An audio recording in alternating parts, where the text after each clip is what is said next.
Sa mga naka-Toyota Rush po, tsaka binaba namin steering column, tsaka ng mga naka-Avanza. Ayun, sakit na ito. Ito.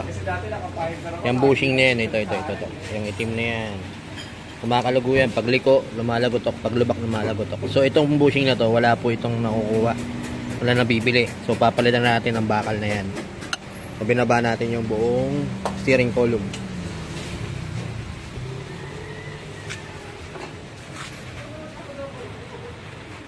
So ito na yung bushing niya, ito. Ito yung walang mabilan.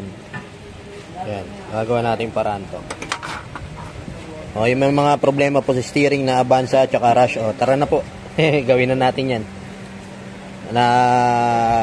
Gawan ko na ho ng paraan to kasi wala talagang mahanap nitong bushing na to dahil lang dito. Papalit ka ng assembly. May kamahalan yan.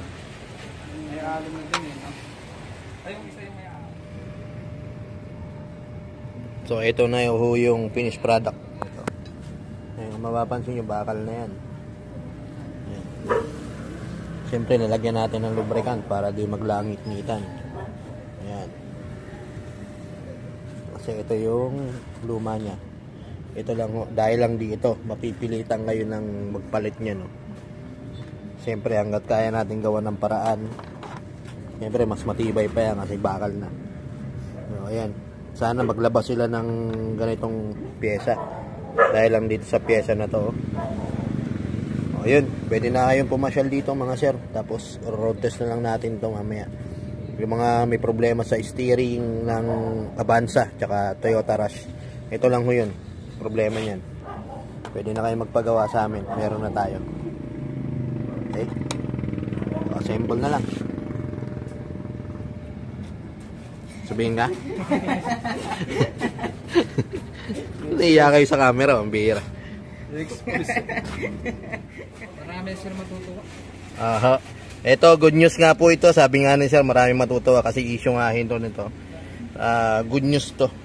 Kasi hindi ka na salip na bibili ka ng steering column na buo dahil lang sa malit na bushing na yon. Nagawa natin ng paraan.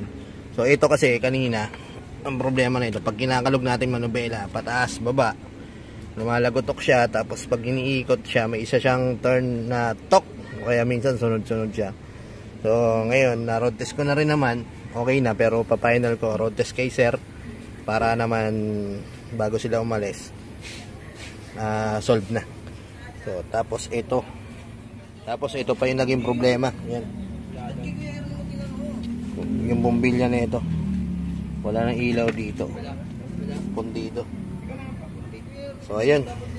Suki ko na to sila sir. Maraming salamat po sir sa tiwala. At maraming dinadala rito sila sir na na sasakyan at dito na kasi biktima rin sila sir ng mga tira-tira gang.